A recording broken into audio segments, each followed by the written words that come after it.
Okay, good morning. Yan, napakaganda. Sulit na siya ng 4 inches. Yan.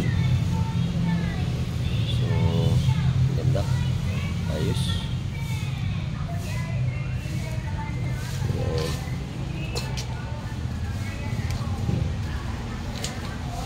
Ito naman sa likod. Yan. Ulit natin ng 4 inches.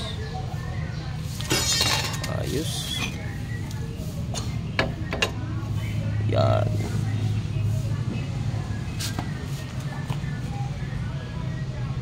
So proper lift lang yan yung ginagawa natin para maganda naman yung mga pangyayari para astig sa forma. So yung doon standard lang tayo.